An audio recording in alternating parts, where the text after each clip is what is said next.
Buenos días, amada iglesia. Damos gracias al Señor de poder estudiar juntos la palabra, ¿no es cierto? Porque la palabra del Señor es lumbrera a nuestro caminar. Nos guía en los pasos que debemos tomar o no tomar. Y también nos anima, nos fortalece, nos llena de Él. ¿Qué hemos estado estudiando durante estos domingos? Hemos estado estudiando el libro de Esdras. Estamos en el capítulo 4. El domingo pasado iniciamos el estudio del capítulo 4 y les recuerdo un poco de qué se trata. Los judíos han retornado después de un exilio de 70 años en Babilonia.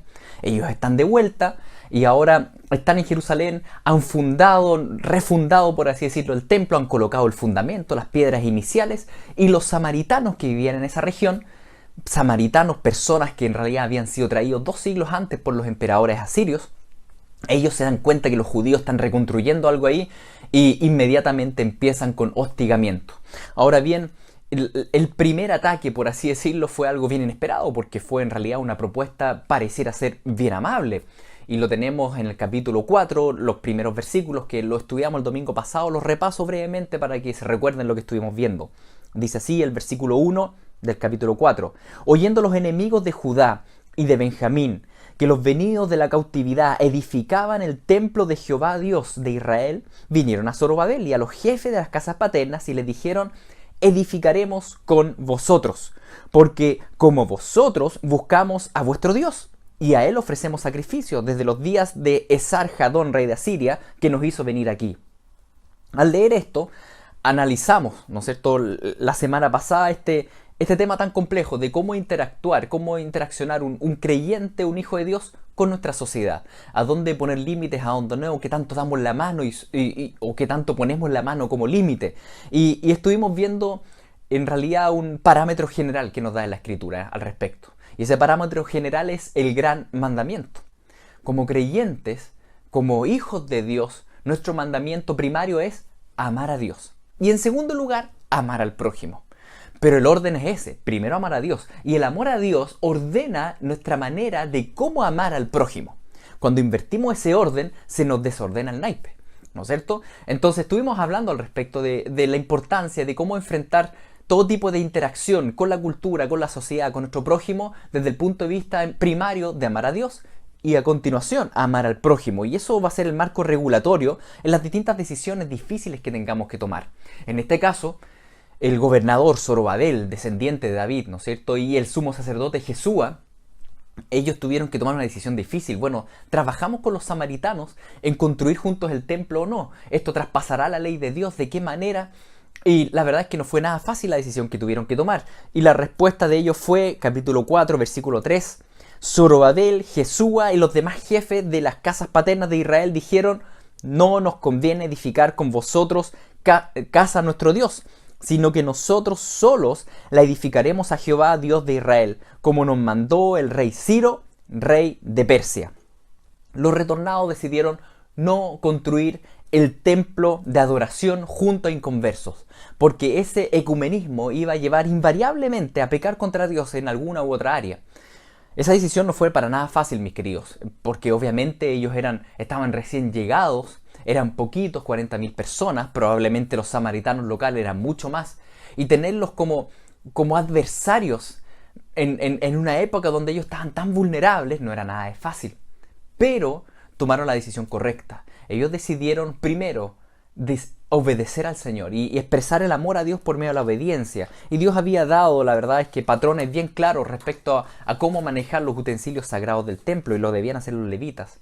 Así que los retornados decidieron actuar amando primero a Dios, teniendo en primer lugar a Dios. Y con eso dieron el puntapié inicial a la oposición ahora manifiesta de parte de los samaritanos. Y ese es el texto que vamos a leer hoy día, que es Esdras capítulo 4, versículo 4, que dice así: entonces el pueblo de aquella tierra se puso a desanimar al pueblo de Judá y a atemorizarlos para que dejaran de edificar.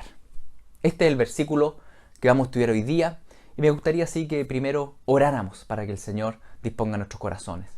Padre Santo, somos tuyos. Tú conoces nuestra vida, tú conoces nuestros pensamientos, nuestro actuar, nuestras decisiones, nuestras motivaciones. Te rogamos que en este día tú escudriñes nuestros corazones, que nos santifiques, que nos ayudes a glorificarte, a a entender la palabra, Señor, y abre nuestros entendimientos, Espíritu Santo, para poder glorificar a Cristo con nuestra vida. En el nombre de Jesús. Amén. Bien, Esdras capítulo 4, versículo 4. Generalmente, mis queridos, tenemos las expectativas que si obedecemos a Dios, todo va a resultar muy bien. Y sí, la verdad es que todo resulta bien a los hijos de Dios. Pero el bien, cómo entendemos ese bien, a veces es muy diverso. A veces nosotros humanamente entendemos ese bien como no sufrir, como no estar enfermos, como no tener ninguna adversidad. Pero no es ese el bien que Dios está pensando para ti y para mí. Cuando la Biblia menciona un bien para ti y para mí, menciona este bien, conocer a Dios. Este otro bien, glorificar a Dios. Este otro bien, parecernos a Cristo. Y la Biblia empieza a mencionar muchos bienes que son mucho más importantes que no sufrir.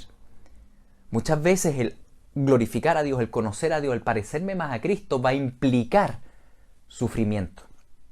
O va a ser necesario incluso pasar por adversidad para vivir el verdadero bien que Dios tiene para nosotros. Estuvimos hablando, hemos estado hablando ya varias semanas en realidad de esto, del sufrimiento, de la adversidad, de cómo Dios lo permite y de hecho hemos ya visto desde el punto de vista amplio la película, entendiendo que Dios gobierna sobre todo, incluso sobre el mal. Eso lo estuvimos hablando, ¿no es cierto?, un mes atrás y ya los hemos estudiado. Yo solamente quiero animarlos una vez más con un versículo al respecto, que es el versículo Romanos 5, del 3 al 4. Cuando Pablo escribe a los romanos dice: nos gloriamos en las tribulaciones, sabiendo que la tribulación produce paciencia, y la paciencia, carácter aprobado, y el carácter aprobado, esperanza. Pablo dice, nosotros nos gloriamos en las tribulaciones. Nos enorgullecemos de las tribulaciones y estamos contentos con las tribulaciones. Y uno dice, pero ¿cómo voy a estar contento con tribulaciones, con adversidades, con persecuciones? ¿Cómo? Y él dice, porque yo sé el fruto que esto produce. Cuando vivimos tiempos de adversidad, yo sé que todo eso Dios lo ocupa. ¿Para qué? Para forjar en mí paciencia. Para en la paciencia forjar en mí un carácter aprobado como el de Cristo. Para en ese carácter aprobado forjar en mí esperanza, que miro el futuro y no pongo mi mirada en las cosas de la tierra. Es decir, todas estas tribulaciones pasajeras sacan en nosotros a relucir un verdadero bien de lo que Dios está forjando en nosotros. Dios está por sobre todas las circunstancias. Y si Él permite adversidades en ti y en mí, sufrimientos, enfermedades y diversos males, esos males en realidad redundarán en bienes, en grandes bienes, aunque tal vez no el bien que terrenalmente uno pudiera pensar, pero sí en el bien supremo y mayor, un bien que es eterno. Dios permite entonces su santa y perfecta soberanía que nos pasen cosas malas, pero Él los usa todo para nuestro bien. Ya, yo creo que eso ya lo hemos hablado, ese es el nivel primario, el nivel 1, que es muy importante tenerlo presente en todo momento, ¿ya? Como Dios gobierna sobre todo. Pero ahora vamos a pasar al nivel secundario, el nivel terrenal, de cómo funcionan las cosas en este mundo. Y la verdad es que la Biblia nos explica que nosotros somos continuamente atacados por 3 enemigos. Si bien Dios gobierna sobre todo, y lo tenemos claro, también debemos tener presente que hay un nivel inferior, ¿no es cierto?, de gobierno. Y ese nivel inferior nos ataca continuamente. ¿Ataca qué? Nuestro amor a Dios, la santidad, ¿no es cierto?, y el querer proseguir en el camino. Esos 3 enemigos, la Biblia los llama Satanás y sus demonios, el querubín malvado y caído, ¿no es cierto?, que quiere hacerte caer y anda como león rugiente, buscando a quien devorar. Por un lado está Satanás. Por otro lado está el mundo. El mundo es el conjunto de seres humanos caídos, que continuamente tienden a la rebelión contra Dios, en un pensamiento humanista centrado en el hombre y no centrado en Dios. Y en tercer lugar está nuestra propia carne caída. Luchamos continuamente contra nuestros propios malos deseos, nuestros propios miembros que tienden continuamente al mal. Entonces vivimos en este mundo donde enfrentamos mucha adversidad. De parte del diablo, los ángeles caídos, los demonios, de parte del mundo, de las demás personas y de nuestra propia carne. La verdad es que sería imposible vencer si no fuera por el poder del Espíritu. Si no, sería imposible vencer. En Efesios se nos mencionan estos tres enemigos. En Efesios capítulo 2, versículo 1 al 2 dice: en cuanto vosotros estabais muertos en vuestros delitos y pecados, en los cuales anduvisteis en otro tiempo, según el curso de este mundo, conforme al príncipe de la potestad del aire, del espíritu que ahora actúa en los hijos de desobediencia. Si ustedes se dan cuenta, ahí en Efesios salen estos tres niveles. Parte primero con nuestra carne caída. Dice: ustedes estaban muertos en sus delitos y pecados en los cuales andaban. Es decir, cada ser humano que el Espíritu Santo no haya quitado el velo, ¿no es cierto?, anda muerto en sus delitos y pecados, y una carne caída ahí. ¿Y qué pasa cuando está en delitos y pecados y está muerto en su carne caída? Sigue el curso, dice, según el curso de este mundo. Y cuando hablamos de este mundo, hablamos del camino ancho y espacioso que lleva a la perdición. Este camino que en realidad, en general, es argumento para pecar, donde muchos dicen: pero ¿cuál es el problema si todos lo hacen? Pero no porque todos hagan algo significa que está bien, ¿no es cierto? Pero resulta que sí, todo el mundo hace algo, es el camino amplio y espacioso, y todos están de acuerdo, pero se dirigen a perdición. Seguían antes el curso de este mundo. Y fíjense ahora el enemigo, conforme al príncipe de la potestad del aire. Y ahí se refiere a Satanás, ¿no es cierto? El ángel caído dice: del espíritu que ahora actúa en los hijos de desobediencia. Satanás tiene un gobierno, ejerce un gobierno como príncipe de la potestad del aire. Y ustedes dirán: ¿pero cuál? Si ya perdió toda autoridad legítima con la cruz de Cristo. Sí, pero dice aquí este texto que él ejerce ahora dominio sobre los hijos de desobediencia. Todo el universo de Dios. Pero hay un rebelde, Satanás. Y todos los rebeldes que no quieren seguir a Dios están inmediatamente bajo el control del diablo.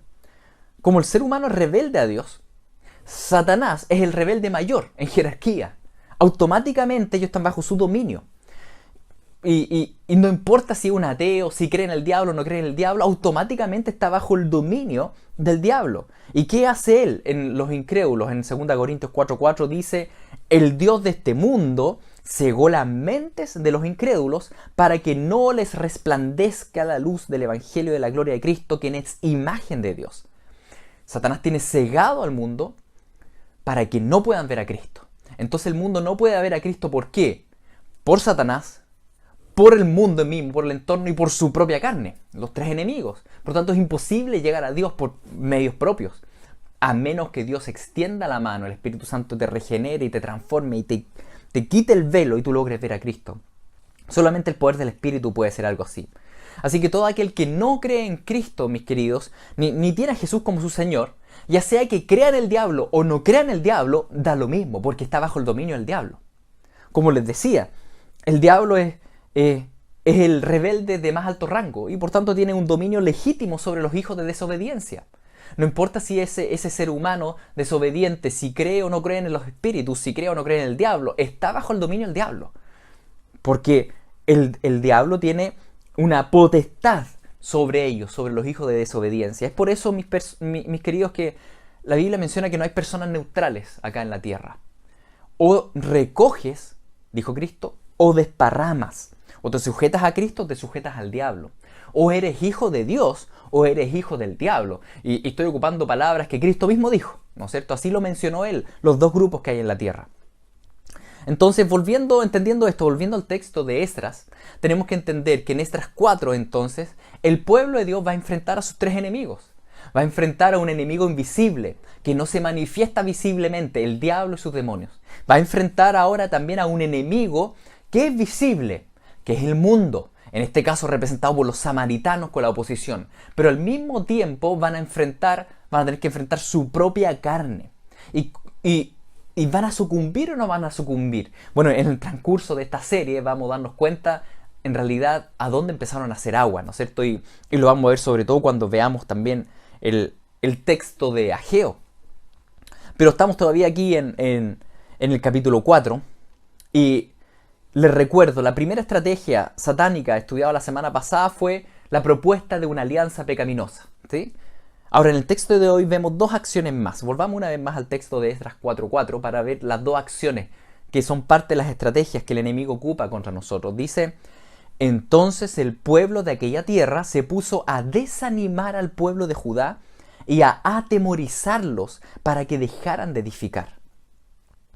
Fíjense los dos verbos ocupados ahí. Desanimar. El pueblo, el mundo empezó a desalentar, a desanimar al pueblo de Dios. Y no solo a desalentarlo y desanimarlo, probablemente por medio de burlas, ¿no es cierto? Y tantas cosas, sino que también a atemorizarlos, a intimidarlos. Estas son dos estrategias que el enemigo ocupa mucho en nuestra vida. Repasemos las tres estrategias vistas hasta ahora y veámoslas con un poco más detalle. La primera estrategia es la propuesta de una alianza pecaminosa, como lo vimos la semana pasada. Ya lo vimos, pero yo creo que nunca está de más insistir en esto. Ya quiero insistirlo una vez más, porque esto es uno de los temas que vemos tan presente en nuestra vida, ¿no es cierto? Continuamente somos tentados a unirnos en yugo desigual con los incrédulos, ya sea en una vida de pareja o en una sociedad empresarial. Y solamente quiero que consideres, si tú estás en esa lucha, considera lo que acabamos de decir.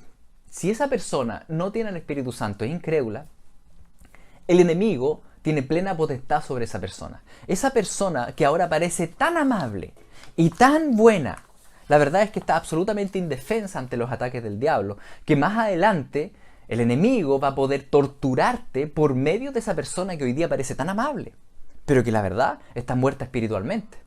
Y por tanto el enemigo puede hacer o deshacer en esa persona, que puede llegar a hacerte la vida imposible.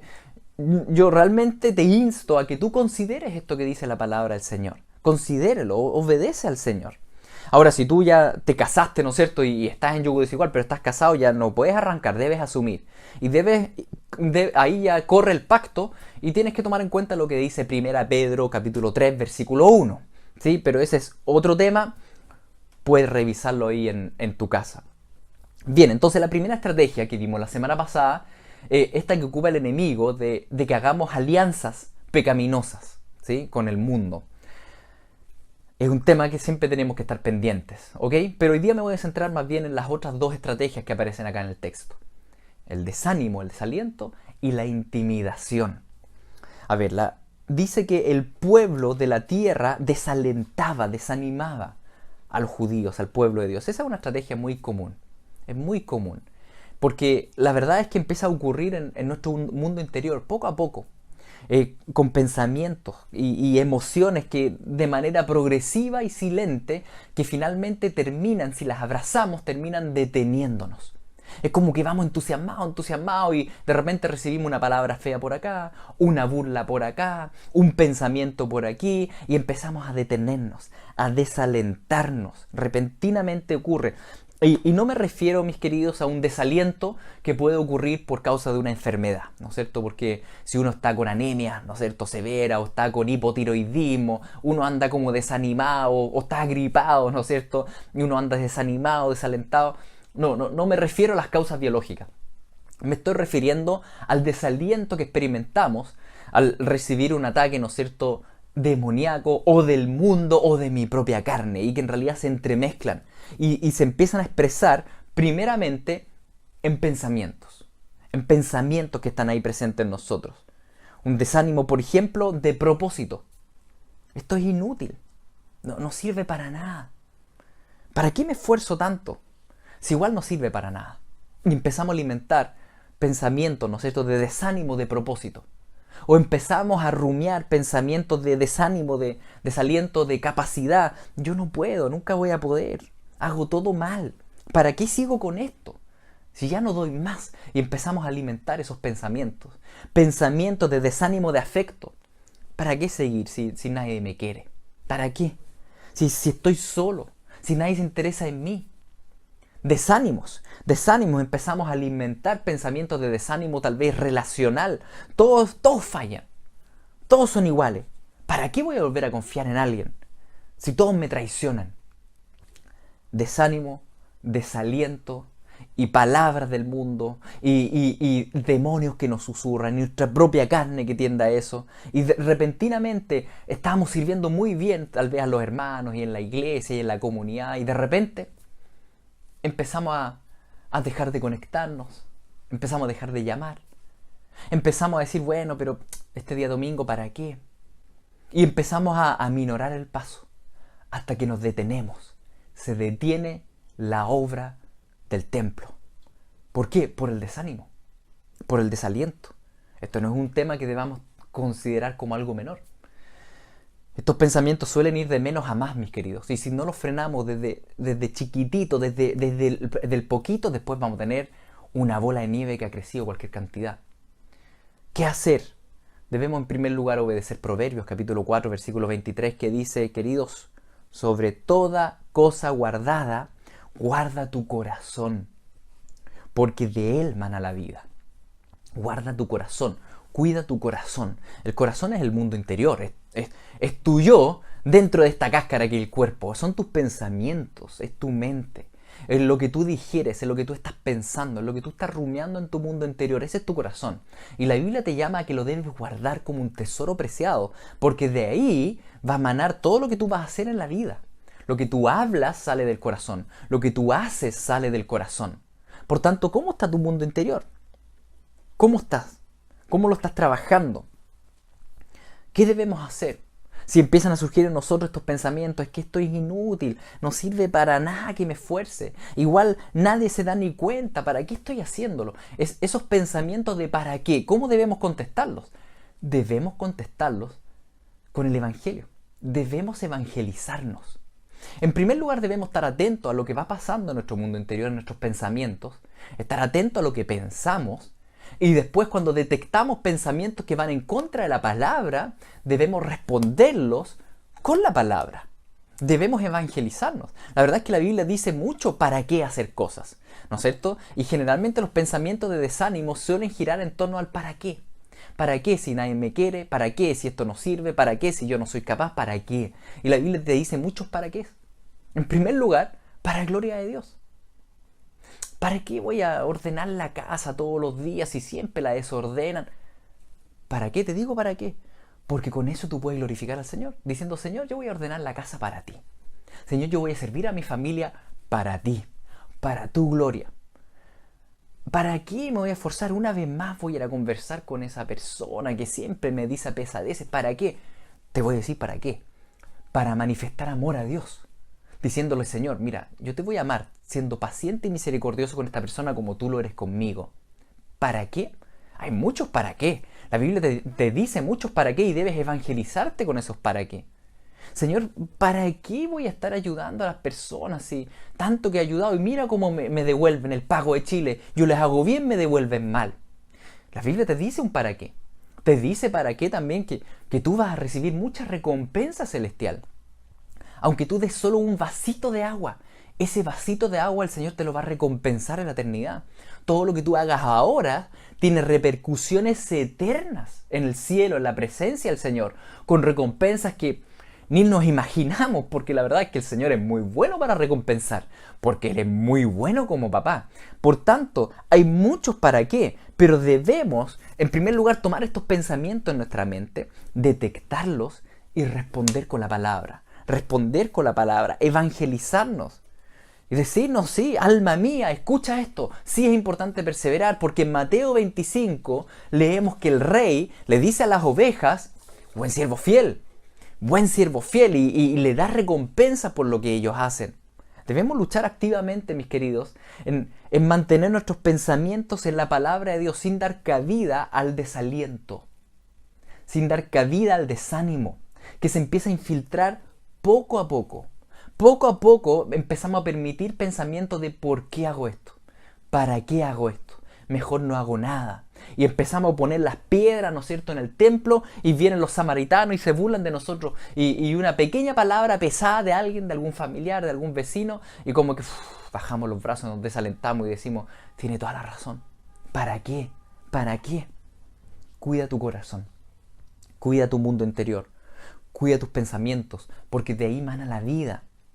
Tal vez tú estás pensando, es que yo no puedo, nunca voy a poder, yo hago todo mal, y ¿para qué sigo si ya no doy más? Evangelízate a ti mismo. Recuérdate 2 Corintios 12:9, donde el Señor dice, mi poder se perfecciona en la debilidad. Entonces, di lo siguiente a tu propia alma, dile, alma mía, sí, yo sé que eres débil, yo sé que soy débil, pero en esta debilidad Dios se glorifica. Él empieza a obrar en mí y a través de mí. Y empiezo a hacer cosas, ¿no es cierto?, que no podría hacer, pero que Dios hace en mí para su gloria. Por eso Dios permite mi debilidad. Alma mía, el poder de Dios se perfecciona en mi debilidad, así que sigue adelante. Y debemos empezar a cantar alabanza, ¿no es cierto?, a adorar y batallar. Batalla en tus pensamientos. ¿Cómo han estado esta semana los pensamientos de desánimo, de desaliento? ¿Los disiernes como una estrategia del enemigo? No es simplemente que estoy con lata, estoy desanimado. Es una estrategia del enemigo. Y lo vemos acá en la Escritura. Como el enemigo ocupa el mundo para desalentar tu carne. Porque esto funciona juntos. Esdras 4:4. El pueblo de la tierra se puso a desanimar al pueblo de Judá y lo atemorizó para que no edificara.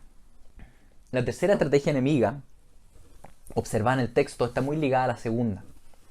A veces están independientes, pero a veces van juntas. Que es la intimidación, el atemorizarnos. El enemigo busca atemorizarnos, ¿para qué? Para que dejemos de edificar el templo, para que dejemos de edificar la iglesia, para que dejemos de hacer el bien, de llevar a cabo la obra de Dios. Nos intimida con pensamiento de temor al qué dirán, qué van a decir de mí. No, mejor no le predico del Señor. Y dejamos de evangelizar, porque pensamos que, bueno, tal vez me traten mal si yo hablo de Cristo. Nos intimida con pensamientos de temor al contagio, ¿no es cierto?, y a la enfermedad. Así que dejo de juntarme con hermanos en la fe. Me intimida con pensamientos de temor a la cesantía para hacernos trabajar excesivamente, ¿no es cierto? Y empezamos a dedicar tiempo idolátrico a la pega y dejamos de edificar a los hermanos, porque estoy todo el día trabajando. Temor a perder la pega. O ese mismo temor a perder el trabajo, ¿no es cierto?, hace que tal vez nos callemos frente a engaños y estafas y robos que están ocurriendo. Y resulta que yo no digo nada, me quedo callado porque no quiero perder mi trabajo. ¿Por qué no quiero perder mi trabajo? Es una intimidación. El enemigo me atemoriza porque dice, es que no vas a conseguir ningún trabajo más y tienes que sustentar a tu familia, ¿no es cierto? El enemigo trabaja en conjunto con el mundo y con nuestra carne. Cuando hablo del enemigo espiritual, estamos hablando de Satanás y sus demonios, ¿no es cierto?, que nos susurran a la mente y que al mismo tiempo también actúan en las personas que nos rodean, en los hijos de desobediencia, para que también nos digan pesadeces y estén ahí oprimiendo en el mundo también como sistema, todo lo que dice el mundo como sistema, ¿no es cierto?, en la tele, en la serie.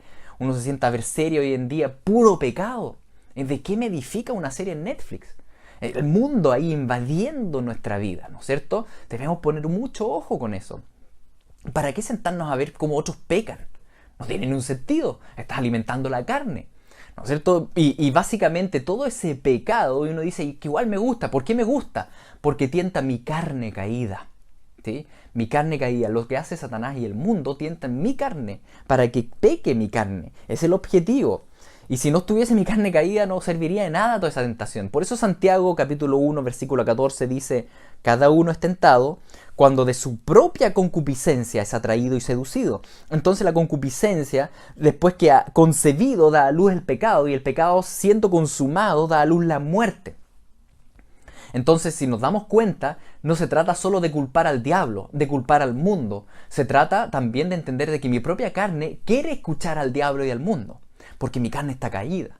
Por tanto, debemos luchar activamente por no escuchar ni al enemigo, ¿no es cierto?, ni al mundo, y debilitar mi propia carne, viviendo en el Espíritu. Esa es una lucha continua. Y en el caso de la intimidación, resulta que mi carne quiere actuar con temor. Quiere dejarse intimidar o quiere dejarse desalentar, porque mi carne tampoco quiere obedecer al Señor. Entonces debemos poner ojo, porque esto se empieza a infiltrar en cada uno de nosotros. Incluso uno puede tomar un consejo de alguna persona y decir: oye, mira, digo esto en el trabajo, ¿no? Lo que pasa es que, mira, tú sabes, tengo 5 hijos y si digo esto en el trabajo, tal vez me echen, o mejor no lo hago. Y tal vez la otra persona te diga: no, sí, mejor no lo hagáis, no te hagáis atado, tú sigue nomás. Y empezamos a recibir consejos que también alimentan nuestra carne nomás. que continúan con el desánimo y la intimidación. Es por eso que nuestro consejo principal debe estar basado en la palabra del Señor, en la Biblia. Por tanto, no solo le debemos echar la culpa al diablo, que es real, no solo debemos echarle la culpa al mundo, sino que también debemos entender que el pecado se arraiga en realidad en nuestra propia condición caída. Entonces, en el caso de la intimidación, ¿cómo luchar contra estos pensamientos? En primer lugar, como decíamos recién, con el desánimo y el desaliento, lo mismo con la intimidación, debemos estar atentos a los pensamientos, al mundo interior, de lo que está aconteciendo en nosotros. ¿Por qué he dejado de hacer algo? ¿Por qué hago algo o no lo hago? ¿Cuál es la motivación que está detrás? ¿Qué está ocurriendo en mi corazón? Por sobre todas las cosas, guarda tu corazón, porque de ahí mana la vida. Y una vez que tú detectas pensamientos de intimidación en ti, de temor, de que el enemigo te ha atemorizado, ¿no es cierto? Porque el enemigo actúa como un matón. ¿Sí? Un matón. Si tú haces esto, yo te voy a hacer sufrir. ¿Y cómo debe responder un cristiano? Debemos achuncharnos, como se dice en Chile, así como, oh, no, mejor no voy a hacer nada porque el enemigo se va a enojar conmigo. Oigan, el enemigo está enojado siempre. No se dejen intimidar, es un matón. Pero mayor es el Señor que está en ti. No le tengan miedo. ¿Qué puede hacerte? Puedes matar tu cuerpo. ¿Y qué? Me voy al cielo, contento. Nos intimida con pensamiento de temor a la muerte, temor al contagio, a la enfermedad, para no juntarnos con hermanos en la fe. Miren, mis queridos, hay que ser responsables, ¿no es cierto? Y con todo el tema del contagio y la enfermedad, estamos claros, yo creo que todo eso todos lo tienen asumido, pero recordemos que todos vamos a morir. Todos vamos a morir, a menos que Cristo venga antes y nos vayamos con Él, ¿no es cierto? Pero todos vamos a morir. Y para nosotros los creyentes, la muerte es ganancia. Nosotros si nos morimos estamos contentos. Vamos al reino de los cielos, vamos a pasarlo eternamente bien. Entonces, no acepten intimidaciones de muerte. No sé si me explico. Dios tiene dictaminado el día de tu muerte. Él lo tiene anotado. Él ya diseñó tu vida. Por tanto, no te dejes intimidar con pensamientos de muerte. Es que si hago esto puedo morir, es que... ¿Y qué? ¿Y qué si morimos? Contentos nos vamos con el Señor. Para nosotros el vivir es Cristo, el morir es ganancia. No te dejes intimidar por pensamientos de muerte que te impiden servir al cuerpo de Cristo. De ir a tal vez visitar a alguien y animarlo en la fe y darle lo que necesita por el puro hecho de que estás muy asustado, muy asustada por la pandemia. Déjate guiar por el Espíritu, no por la intimidación del diablo. Déjate guiar por el Espíritu. Y bueno, no quiero decir con esto obviamente que no se laven las manos, ¿no es cierto? No, todo eso estamos claros, ¿sí? Estoy hablando de la intimidación. Ya, no estoy diciendo que dejen a un lado las medidas higiénicas, pero no se dejen intimidar. No se dejen intimidar. Nos intimidan pensamientos del temor tal vez a qué dirán. Y tal vez por eso no estamos hablando con otros ni evangelizando. Recordemos que lo más importante, mis queridos, es la opinión de Dios. Debemos evangelizarnos nosotros mismos y decirnos, alma mía, no tengas temor. Aquí lo importante es qué piensa Dios de ti, no qué piensa tu compañero de trabajo de ti. Alma mía, evangeliza y predica al Señor, porque esto agrada al Señor y Él me lo pide. Tal vez en tu mente, en mi mente, estamos luchando con pensamientos de temor a la cesantía, a perder el trabajo. Y tenemos que recordarnos esto. Alma mía, tu principal proveedor no es tu trabajo, no es tu jefe, es Dios. Dios es el que me provee. Yo debo poner mi mente primeramente buscando el reino de Dios y su justicia. Y todo lo demás el Señor me lo va a añadir. No estamos hablando con ser ociosos, ¿no es cierto? No estamos hablando con ser flojos. Estamos hablando que estamos dispuestos incluso a enfrentar adversidad y todo en el trabajo con tal de hacer el bien, con tal de predicar la palabra, con tal de actuar con verdad, con gracia, con amor y glorificando al Señor y primeramente al Señor en todo. Y si eso implica que me echen, bueno, gloria al Señor, pues. El Señor proveerá para ti, porque tu principal proveedor es Dios, no eres tú. El Señor te ocupa a ti, sí, pero puede ocupar otros medios también. Pregunta, ¿estamos edificando el templo? ¿O nos hemos detenido en esta labor? Nos hemos detenido porque hemos hecho alianzas, ¿no es cierto?, con incrédulos. ¿O nos hemos detenido porque de alguna forma ha vencido en nosotros el desaliento? O nos hemos detenido porque el enemigo, como un matón, nos intimidó y nos quedamos parados. ¿Estamos detenidos en la obra? ¿Cómo está nuestro mundo interior? ¿Has guardado tu corazón? Quiero terminar analizando 1 Pedro capítulo 1, versículo 13 al 15, que dice así: ceñid los lomos de vuestro entendimiento, sed sobrios y esperad por completo en la gracia que se os traerá cuando Jesucristo sea manifestado. Como hijos obedientes, no os conforméis a los deseos que antes teníais estando en vuestra ignorancia. Fíjense este texto, qué lindo el texto. Dice: ceñid los lomos de vuestro entendimiento. Ceñir los lomos, en esa época usaban túnica, ¿no es cierto? Y se ponían una faja, un cinturón para cerrar la túnica, si no la túnica andaba volando. Y esa faja se colocaba acá en los lomos, ¿no es cierto? La parte de atrás, pero en realidad rodeaba toda la cintura alta. Entonces él dice: colóquese un cinturón. ¿Pero a dónde? Dice: ceñid los lomos de vuestro entendimiento. Dice: pónganse un cinturón, pero en la mente. ¿Qué significa eso? Que no anden los pensamientos flotando en cualquier lado. Cuando uno se sienta y deja volar simplemente la mente siempre va a ir a mal. La mente siempre, continuamente va a tender al mal. Nunca te va a llevar a pensamientos celestiales. Tú tienes que realmente apretar tu mente con un cinturón y llevarla, conducirla a los pies de Cristo. ¿Sí? Llevar esos pensamientos y atarlos, ¿no es cierto? Y llevarlos a los pies del Señor para que el Evangelio y la mente de Cristo esté en ti. Y eso es un trabajo en este mundo caído. Es como un jardín donde tenemos que continuamente ir sacando la maleza, limpiando este corazón, porque si no crece la maleza. Y eso es un trabajo activo, es colocar un cinturón en la mente, es estar atento. Aquí estoy pensando, estar continuamente dándonos cuenta: chuta, estoy pensando una lesera, ok, y atacarlo con evangelio, con alabanza, orando continuamente y con todo lo que nos dice la palabra.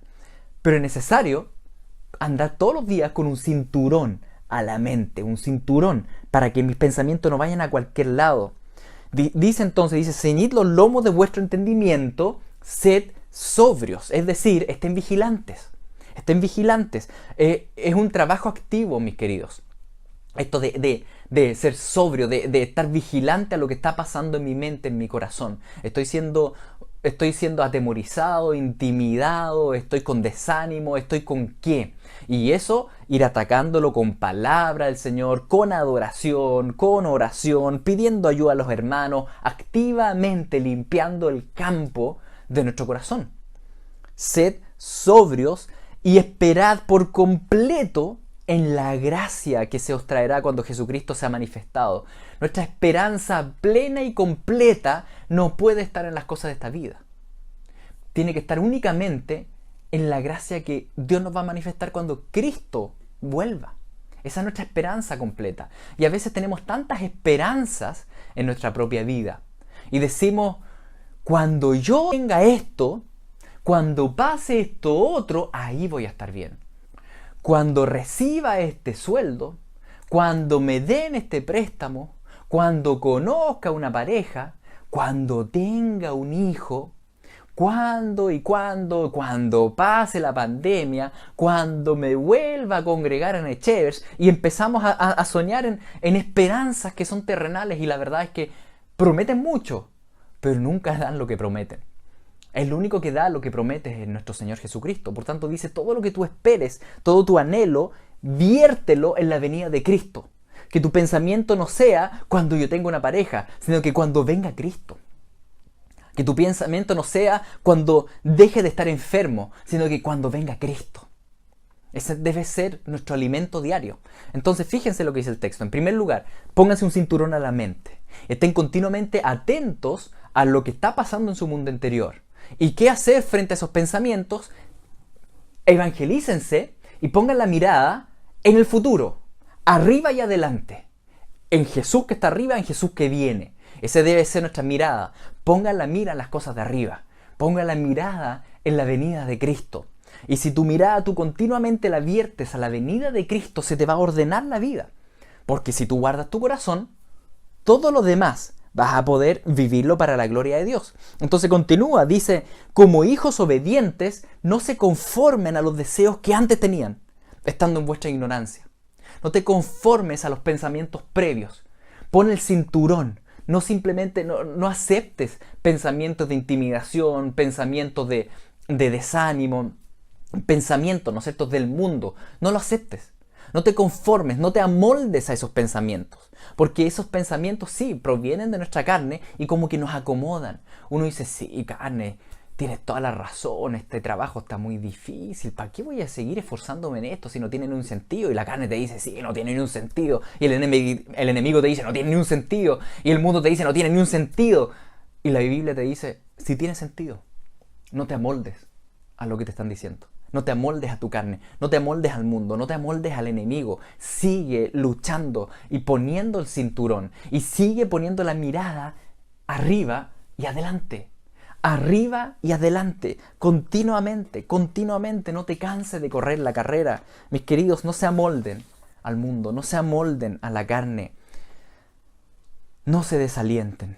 Querida iglesia, reconoce el desaliento y la intimidación como estrategia del diablo, como estrategia del mundo, como estrategia del pecado. Reconócelo, hay una lucha y lucha la batalla, pelea la buena batalla. Y quiero animarlos con este último versículo de Deuteronomio 31:6 que dice, sed firmes y valientes, no temáis, ni os aterroricéis delante de ellos, porque el Señor tu Dios es el que va contigo, no te dejará ni te desamparará. Amén. Padre Santo, te damos gracias.